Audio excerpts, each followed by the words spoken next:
Hello, my dear student. How are you? Welcome to our beautiful channel, CVS Physics Tutorial, the place where you learn the jackass things in the physics.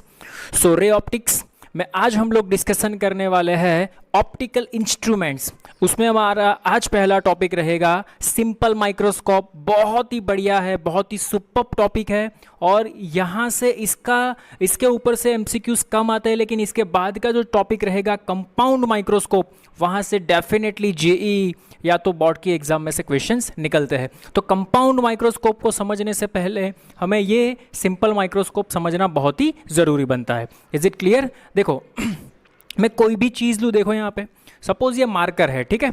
अगर ये marker को मैं दूर ऐसे रखता हूँ तो मुझे क्लियरली दिखाई देती है, लेकिन मेरी आई से मिनिमम कितने डिस्टेंस में मैं उसको लेके आऊँ तो क्लियरली दिखाई देती है। उसको बोलते हैं हम list distance of distinct vision. क्या बोलते हैं? List distance of distinct vision. क्या बोलते हैं?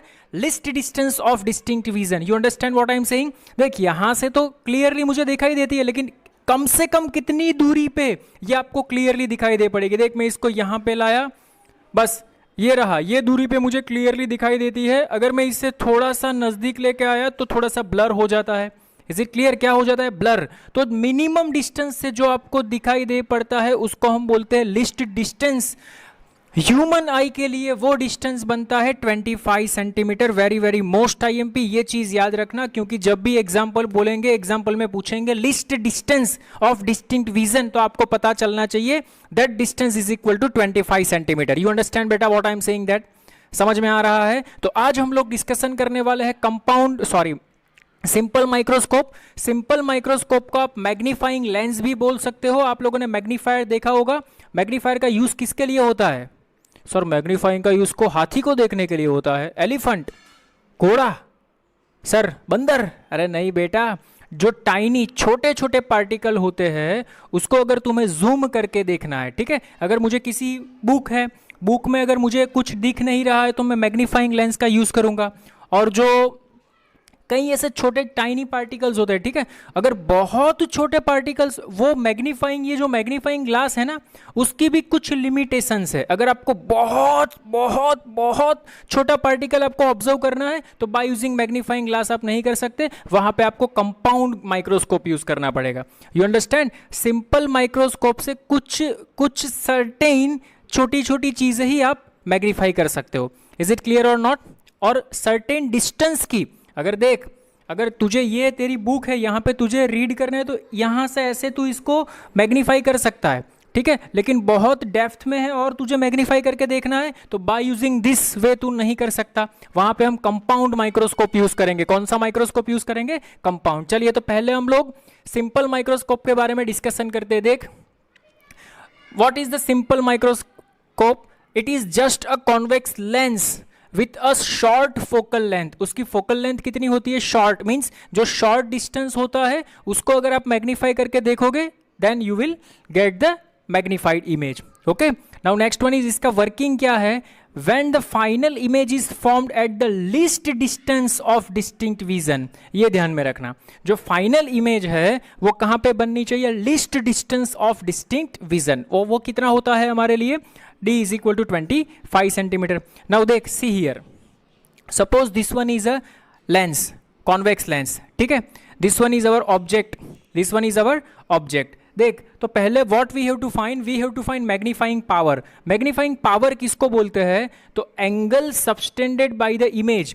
ये जो इसकी इमेज बन रही है, ये इसका angle upon angle subtended by the object. देख, ये जो ऑब्जेक्ट का खेल है ना बेटा, वो बहुत ही बढ़िया है। समझ तू यहाँ पे, suppose this one is your eye, this one is your eye, ऐसा सोच, और ये रहा तेरा ऑब्जेक्ट, ठीक है, ये रहा तेरा object. Object is A into B, ठीक है।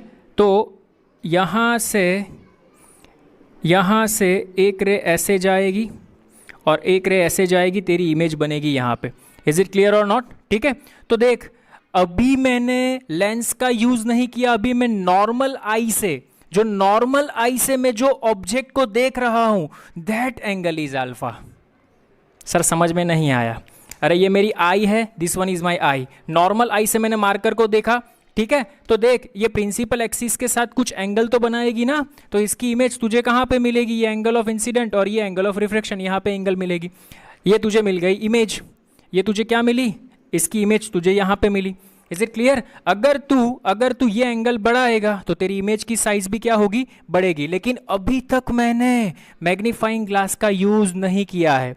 मैग्नीफाइंग ग्लास का, अरे बेटा जैसे तू नज़दीक लाएगा तो एंगल डिक्रीज होगा, जैसे तू दूर जाएगा, जैसे दूर ये ऑब्जेक्ट को तू दूर लेके जा, जैसे तू दूर लेके जाएगा तो एंगल तेरा डिक्रीज होगा। देख ये ऑब्जेक्ट को तू यहाँ पे रख और अभी तू इसकी इमेज बना, देख तेरा एंगल डिक्रीज हो गया, और दूर लेके जा, देख तेरा एंगल डिक्रीज हो गया। तो जैसे जैसे जैसे जैसे तू नज़दीक लेके जाएगा तो तेरा ये एंगल बढ़ेगा। अगर तेरा एंगल बढ़ेगा तो सीधी सी बात है तेरी इमेज की साइज़ क्या होगी, बढ़ेगी। अरे सीधी सी बात है, तू बहुत दूर खड़ा हुआ है, ठीक है, तू प्लेन में है। देख अगर तू एरोप्लेन में है तो बहुत सारे घर है, वो तुझे मकान है वो छोटे छोटे दिखते हैं, लेकिन तू जमीन पे आके देख कितने बड़े मकान होते हैं, कितने बड़े घर होते हैं। Is it clear what I am saying that? What is alpha? Without this lens whenever you see the object, और जो भी एंगल पे आपको ऑब्जेक्ट मिलता है उसी को हम बोलते हैं अल्फा, उसी को हम बोलते हैं एंगल सबटेंडेड बाय ऑब्जेक्ट। तो देख यहाँ पे मैंने ड्रॉ किया है, कहाँ पे एंगल सबटेंड होना चाहिए, list distance of distinct vision पे। आपको मिनिमम डिस्टेंस पे ये देखना है, बस मुझे एकदम क्लियरली दिखाई दे रहा है। This one is minus this distance, ये वाला डिस्टेंस यहाँ से यहाँ मार्कर का distance, this one is capital D, this one is height of the image, sorry this one is height of the object, okay, so this one is my alpha। तो मैं यहाँ से लिख सकता हूँ tan alpha is equal to opposite upon adjacent h upon d, that's it, tan alpha is equal to h upon d। is it clear? ये alpha समझ में आया। अल्फा का लेंस के साथ कोई लेना देना नहीं है। अगेन एक बार, अल्फा का लेंस के साथ कोई लेना देना नहीं है। अगेन एक बार, अल्फा का लेंस के साथ कोई लेना देना नहीं है। अभी मैंने क्या किया देख, अभी मैंने किया लेंस रखा, ठीक है। अभी ऑब्जेक्ट को मैंने किसी भी x डिस्टेंस पे रख दिया, ऑब्जेक्ट को मैंने क्या किया, किसी भी x डिस्टेंस पे रख दिया, ऑब्जेक्ट को मैंने क्या किया, किसी भी x डिस्टेंस पे रख दिया। लेकिन ये x मैक्सिमम कितना होना चाहिए, मैक्सिमम d होना चाहिए। लेकिन अभी मैंने ऑब्जेक्ट को कहाँ पे रख दिया, x डिस्टेंस पे रख दिया। बोल इज इट क्लियर और नॉट? समझ में आया? ओके चल, ये मेरा ऑब्जेक्ट, इज इट क्लियर? ये मेरा लेंस, देख ये रे यहाँ से यहाँ जाएगी और ये एक रे यहाँ ओरिजिन में से पास होगी, ये जो फोकल प्लेन है, सॉरी फोकल पॉइंट है, यहाँ से ये पास होगी। तो ये दोनों रे डाइवर्ज होगी और ये दोनों डाइवर्जेंट रे कभी मीट नहीं करेगी। तो इसको मैंने पीछे एक्सटेंड किया, पीछे एक्सटेंड करने से देख मुझे मैग्नीफाइंग इमेज मिल गई, इस ऑब्जेक्ट की मैग्नीफाइंग इमेज मिल गई, इस ऑब्जेक्ट की मैग्नीफाइंग इमेज मिल गई। You understand? Object is A B, image is A dash B dash. बोल समझ में आया कि नहीं आया? ओके और ये जो मैंने ऑब्जेक्ट रखा था, इसकी जो इमेज मिली, ये जो एंगल सबटेंड करता है बीटा, ओके इसके लिए भी तू बीटा लिख सकता है, इसके लिए भी तू बीटा लिख सकता है। दोनों के लिए एंगल सबटेंडेड, देख यहाँ पे लिखा है angle subtended by image beta. तो ये बीटा है, ये इसका एंगल है, लेकिन ये और ये पैरेलल है, तो तू इसके लिए भी बीटा लिख सकता है। यू अंडरस्टैंड बेटा? समझ में आ रहा है? सर आप ऐसा लिख सकते हो ना, tan beta is equal to opposite upon adjacent, लिख सकता हूँ, लेकिन मैंने इसके लिए क्या लिखा, ये भी लिख सकता हूँ h upon d, h upon x। You understand what I am saying that? समझ में आ रहा है? Okay now see here, what is magnifying power? Magnifying power is equal to angle subtended by image beta upon angle subtended by object alpha। Alpha में इसका कोई role नहीं है, मैंने अभी भी बोला, पहले भी बोला और बोल रहा हूँ, नोट करके लिख लेना। Whenever you find the angle alpha there is a no role of lens, lens का कोई रोल नहीं है उसमें। अल्फा फाइंड कर रहे हो तो इनिशियली विदाउट लेंस आप कितनी दूरी पे ऑब्जेक्ट को क्लियरली देख सकते हो, this one is your alpha. तो tan alpha is equal to height of the object upon least distance of distinct vision. So we will write tan alpha is equal to h upon d. tan beta is equal to what? tan beta is equal to a dash b dash upon d लिख सकते हो, लेकिन हम यहाँ पे क्या करते हैं, हम यही एंगल, बिकॉज ये दोनों पैरेलल है तो मैं यही लेता हूँ h upon x। तो मैंने लिख दिया tan beta is equal to ये h i, तो ये भी तुम्हारी क्या रहेगी, h i है h o, लेकिन लिख सकते हो h i, okay H I upon D, otherwise H O upon B, ऐसा भी आप लिख सकते हो। बोल समझ में आया? सॉरी यहाँ पे आप एच ओ लिख दो, एच ओ अपॉन एक्स। बोल समझ में आया कि नहीं? ओके नाउ tan ये जो एंगल रहते हैं this angle are very very small, तो मैंने लिखता हूँ tan beta is equal to beta, tan alpha is equal to alpha. ठीक है, तो मैंने क्या कर दिया, magnifying power is equal to what, angle subtended by image. Image कौन सा एंगल बना रही है, बीटा, बीटा मीन्स ये वाला, तो what we write HO upon X. Sir आप एक स्टेप कर दो ना तो हमारे लिए भी अच्छा रहेगा, चल कर देता हूँ। ठीक है, HO upon X upon HO upon D. So क्या फॉर्मूला मिला, d by x, this one is your answer. So magnifying power is equal to what, d by x। बोल समझ में आया कि नहीं आया, is it clear or not, is it clear or not। किसका मैग्नीफाइंग पावर मिला तुझे, लेंस का। लेकिन एक और आगे हम लोग प्रोसेस करेंगे। Suppose f be the focal length, suppose f है वो हमारी क्या है, फोकल लेंथ है, मुझे मैग्नीफाइंग पावर चाहिए फोकल लेंथ के फॉर्म में। अगर f is the focal length तो we have a lens formula, v upon 1 upon v minus 1 upon u is equal to 1 upon f। तो तू यहाँ से देख सकता है this one is your focal length, sorry optical centre. Optical centre से object left hand side पे है, तो u तेरा आएगा माइनस एक्स, u तेरा क्या आएगा बेटा, माइनस एक्स। तुझे जो इमेज मिल रही है d डिस्टेंस पे वो तेरी क्या आएगी image, v is equal to आएगी माइनस डी। ठीक है, तो तुझे पूछा है फाइंड f, क्या पूछा है, फाइंड f। इसके दो केसेस है बेटा कि इमेज कहाँ पे मिलती है। अगर इमेज इनफाइनाइट डिस्टेंस पे मिलती है तो केस अलग है, उसके बारे में हम नेक्स्ट डिस्कशन करेंगे। लेकिन अभी इमेज हमें कहाँ पे मिल रही है, डी डिस्टेंस पे मिल रही है। देख, when the final image is formed at the least distance of distinct vision, final image कहाँ पे बन रही है, least distance of distinct vision, तो v is equal to minus D पे मिल रही है। ये इमेज कैसी है, ये इमेज वर्चुअल है और सीधी इरेक्ट है, वर्चुअल है और इरेक्ट है। ओके, तो यहाँ से देख v की वैल्यू डाल माइनस डी, माइनस तो है ही, u की वैल्यू डाल minus X is equal to 1 upon F. Is it clear. इसका तू सॉल्यूशन करेगा तो तुझे मिलेगा d upon X, d upon X is equal to 1 plus D upon F. But तू यहाँ से देख सकता है d upon X is equal to what, magnifying power, तो डाल दे यहाँ पे magnifying power is equal to 1 plus D upon F. Very very most IMP formula, very very very very most IMP formula. कई बार यहाँ से डायरेक्टली MCQs पूछते हैं तो आपको पता चलना चाहिए।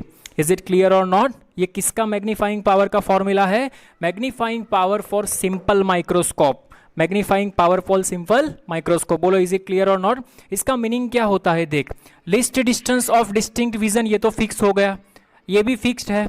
अगर फोकल लेंथ को तू डिक्रीज करेगा तो मैग्नीफाइंग पावर तेरा इंक्रीज होगा, सीधी सी बात है। अगर फोकल लेंथ को तू क्या करेगा, डिक्रीज करेगा, तो मैग्नीफाइंग पावर तेरा क्या होगा, इंक्रीज होगा। तो मैंने यहां पे लिखा है देख, means shorter the focal length greater its M. जितनी फोकल लेंथ शॉर्टर, छोटी होगी, उतना तेरा मैग्नीफाइंग पावर क्या बनेगा, हाईएस्ट बनेगा, ग्रेटेस्ट बनेगा। यू अंडरस्टैंड बेटा what I am saying that. समझ में आया। ओके, आइए चलिए फिर से एक बार रिकॉल कर लेते हैं सिंपल माइक्रोस्कोप। सिंपल माइक्रोस्कोप को आप क्या बोल सकते हो, just convex lens of short focal lens ऐसा भी बोल सकते हो। वर्किंग क्या है, when the final image is formed at the least distance of distinct vision. इसका मीनिंग क्या होता है, d is equal to 25 centimetre. Is it clear. यहां पे मैंने बताया जब भी मैग्नीफाइंग पावर आपको फाइंड करना है तो मैग्नीफाइंग पावर का फॉर्मूला क्या रहता है, angle subtended by the image means beta upon angle subtended by the object means alpha at least distance of distinct vision. इसके पीछे लिखना आप दोनों में, eight the least distance of distinct vision, eight the least distance of distinct vision. ये alpha आपको लेना है, वो अल्फा भी आपको list distance of distinct vision लेना है। तो मैंने यही किया, देख जब भी ये लेंस नहीं था तो अल्फा मैंने लिया, least distance of distinct vision, तो क्या मिला मुझे, tan alpha is equal to HO upon D. बाद में मैंने इमेज लेंस रख के इसकी इमेज ली, इमेज मुझे क्या मिलती है, tan beta is equal to HI upon D, tan HI upon D. मैं इसको ऐसे भी लिख सकता हूँ, tan beta is equal to HO upon X. Is it clear और नॉट। तो इसको मैंने this angle are very very small, तो मैंने क्या कर दिया, tan beta is equal to beta, tan alpha is equal to alpha. Is it clear और नॉट। ओके, ये दोनों का रेशियो ले लिया, मुझे मैग्नीफाइंग पावर मिल गया। Okay, now we know that the focal length by using lens formula 1 upon V minus 1 upon U is equal to 1 upon F. Okay, यहाँ से हम लोग देख सकते हैं ये जो ऑब्जेक्ट है वो पोल्स मीन्स के ये जो फोकल प्लेन है, फोकल पॉइंट है, उससे लेफ्ट हैंड साइड पे है, तो ये वैल्यू आपकी बनेगी माइनस एक्स, ये वैल्यू आपकी बनेगी माइनस डी। यहाँ से आपको फोकल लेंथ एफ के रिलेशन मिल जाएगा. So we know that d upon X is equal to 1 plus D upon F. Okay, so d upon X is equal to हमारे पास क्या है, मैग्नीफाइंग पावर है, रख दो वहाँ पे. तो बहुत ही बढ़िया, बहुत ही सुपर, बहुत ही क्लासिक फॉर्मूला आपको मिल गया सिंपल माइक्रोस्कोप के लिए. लेकिन यहाँ पे जो इमेज आपकी बन रही है वो कहाँ पे बन रही है वो देखना. When the final image is formed at the least distance of distinct vision, means D पे इमेज बन रही है. बोल, अगर तेरी इमेज इन्फिनिटी पे बन रही होती तो, अगर तेरी इमेज कहाँ पे बन रही होती, इन्फिनिटी पे. तो देख, इसका एक सेकंड केस है वो ध्यान में रखना. If image formed at infinity. Okay, अगर इन्फिनिटी पे इमेज बन रही होती तो क्या होता, कुछ नहीं, यहाँ पे इन्फिनिटी आ जाता तो तेरे पास फॉर्मूला क्या बनता, देख ले एक बार. 1 upon infinity minus minus minus plus, तो ये हो जाता तेरा 1 upon X is equal to, ये बन जाता तेरा 1 अपॉन एफ. बोल, समझ में आया कि नहीं, इज इट क्लियर और नॉट. ओके, हाँ जी सर, ओके. चलो, अगर इन्फिनिटी पे तेरी इमेज बनती तो x इज इक्वल टू तुझे क्या मिलता है, ये तो ज़ीरो हो गया, ये zero, 1 upon X is equal to 1 upon F. तो x की वैल्यू तुझे क्या मिली बेटा, f मिल गई. Is it clear. चल, इसके बारे में अभी हम लोग डिस्कशन करेंगे, पहले इतना नोट कर ले फटाफट से, जल्दी फास्ट. ओके, आइए चलिए और सिंपल माइक्रोस्कोप में आगे बढ़ते हैं. अभी हम लोगों ने देखा कि पहले केस में जो इमेज है वो least distance d is equal to 25 पे बन रही थी. ठीक है. इन नेक्स्ट केस जो इमेज है वो इन्फिनिटी पे बन रही है. तो हमें पता है जब भी हम ऑब्जेक्ट को फोकस पे रखेंगे तब भी इमेज इन्फिनिटी पे बनेगी. Is it clear. तो देख, यहाँ पे ऑब्जेक्ट को मैंने रख दिया कहाँ पे, फोकस पे. ठीक है, यहाँ ये फोकल डिस्टेंस. तो ये जो इमेज बनेगी वो कहाँ पे बनेगी, ये माइंड में क्लियर होना चाहिए बेटा. अगर आप ऑब्जेक्ट को फोकस पे रखोगे तब भी आपकी इमेज कहाँ पे मिलेगी, इन्फिनिटी पे मिलेगी. Is it clear. अल्फा तो सेम पहले वाले केस में विदाउट लेंस आप लोगों ने अल्फा मेजर किया, tan alpha is equal to आपको मिलता है h/d. Is it clear. Okay, now अभी मैंने क्या किया, यहाँ से फोकस डिस्टेंस पे अगर ऑब्जेक्ट को रखा तो ये इमेज मुझे कहाँ पे मिल रही है, इन्फिनिटी पे, और ये जो एंगल है that angle is beta. Is it clear और नॉट. तो by using this tan beta is equal to h upon F और tan alpha is equal to h upon D. tan alpha approximately alpha, tan beta approximately beta. तो what is the magnifying power? We know that magnifying power is equal to angle subtended by the image at least distance of distinct vision और angle subtended by an object at least distance of distinct vision. तो ये हमें मिल गया m is equal to beta upon alpha, beta is equal to h upon F, alpha is equal to h upon D. H छम छम हो जाएंगे. So what is the magnifying power, देख यहाँ पे मिला d अपॉन एफ. तो ये दोनों में तुझे क्या फर्क मिला, जब image list distance of distinct vision पे मिलती है तब मैग्नीफाइंग पावर हमारा बनेगा 1 प्लस डी अपॉन एफ. उसको आप, वो जो इमेज बन रही है ना, उसको आप ऐसे भी बोल सकते हो, image formed at nearer point. Which point, nearer point. तो देख मैंने यहाँ पे लिखा है द मैग्निफिकेशन इज 1, इसका मैग्निफिकेशन है वो, the magnification is 1 less than the magnification when the image is form at the nearer point. Means list distance of distinct vision से जो इमेज बन रही है उसका मैग्निफिकेशन से ये मैग्निफिकेशन 1 कम है. उसमें 1 प्लस डी अपॉन एफ आ रहा था, इसमें ओनली डी अपॉन एफ आ रहा है. बोल, इज इट क्लियर और नॉट. समझ में आया क्वेश्चन, कंसेप्ट समझ में आया क्या है वो. तो क्वेश्चन को समझना, जो इमेज अगर आपको ऐसा बोला है कि इमेज इन्फिनिटी पे बन रही है तो आपका मैग्नीफाइंग पावर मिलेगा डी अपॉन एफ. अगर आपको ऐसा क्वेश्चन में बताया होगा कि image formed at the nearer point, image formed at the least distance, तो आपको पता चलना चाहिए कि आपको वो वाला मैग्निफिकेशन का फॉर्मूला यूज करना है, m is equal to 1 plus D upon F. Is it clear और नॉट. समझ में आ रहा है. ओके, आइए चलिए देखें एक एग्जाम्पल देखते हैं. कॉन्वेक्स लेंस, उसकी फोकल लेंथ है 5 centimetre, used as a simple microscope. Simple microscope के लिए हम लोगों ने यूज़ किया by a person with normal nearer point. देखिए, normal nearer point capital D is given. What is the magnification, तो we have a formula, magnification m is equal to 1 plus D upon F. D is given 25 centimetre, focal length is given 5 centimetre. Replace the formula. Okay, so 1 plus 5 is equal to 6. 6 is our answer. बोल, is it clear और not. समझ में आ रहा है, concept समझ में आ रहा है क्या. ओके देख, next question is also good one. Suppose मैंने दो कॉन्वेक्स लेंस लिए, दोनों को कंबाइन किया और सिंपल माइक्रोस्कोप बनाया। क्या किया मैंने? दो कॉन्वेक्स लेंस लिए, दोनों को कंबाइन किया और सिंपल माइक्रोस्कोप बनाया। इसका पावर दिया है +15D, इसका पावर दिया है +5D। तो हमें यह पूछा है अगर इसकी इमेज नियरर पॉइंट पे मिल रही है, means d is equal to 25 centimetre पे मिल रही है, so what is the magnification. तो मैग्निफिकेशन क्या होगा? तो फर्स्ट ऑफ ऑल मैग्निफिकेशन का तो फॉर्मूला हमें पता है 1 + d/f। d is equal to 25 centimetre is also there, so what we have to find focal length. तो हम लोग पढ़ चुके हैं अगर कॉम्बिनेशन ऑफ लेंस है उसकी फोकल लेंथ निकालनी है तो हम लोग क्या करते हैं, पहले पावर फाइंड कर लो। तो कॉम्बिनेशन ऑफ लेंस में पावर का एडिशन होगा, सो P1 + P2, तो आपको आंसर मिलेगा 20 डायोप्टर। लेकिन डायोप्टर है उसका रिलेशन मीटर में बनता है, तो मीटर में आएगा तो उसको सेंटीमीटर में कन्वर्ट करना मत भूलना। तो देख यहाँ पे P मुझे मिला 20 dioptre, focal length is equal to 1/P, 1/P। Okay, तो 1/P, P कितना मिला 20 डायोप्टर, तो तुझे फोकल लेंथ मिलेगी 1/20 मीटर। इसको कन्वर्ट कर सेंटीमीटर में तो तेरा आंसर आएगा 5 सेंटीमीटर। ओके, तो देख यहाँ पे d is equal to 25, focal length is equal to 5, रख दे, सॉल्यूशन कर दे, जो आया वो तेरा आंसर। बोल बेटा क्या आंसर आया तेरा? 6 इज योर आंसर। कंसेप्ट समझ में आया सिंपल माइक्रोस्कोप का? What is the fundamental of simple microscope? Is it clear और not? Okay, 100% sure, confirm? Okay, बहुत ही बढ़िया सा टॉपिक था सिंपल माइक्रोस्कोप। इसका ही हम यूज करेंगे नेक्स्ट कंपाउंड माइक्रोस्कोप में। ठीक है, तो आज हम लोगों ने जो देखा सिंपल माइक्रोस्कोप, इसके एमसीक्यूज प्रैक्टिस कर लेना। नेक्स्ट लेक्चर में हम लोग डिस्कशन करेंगे डिटेल में कंपाउंड माइक्रोस्कोप। बहुत ही बढ़िया सा टॉपिक है, बहुत ही सुपर्ब टॉपिक है। ठीक है, तो मिलते हैं नेक्स्ट लेक्चर में कंपाउंड माइक्रोस्कोप के साथ। Thank you so much.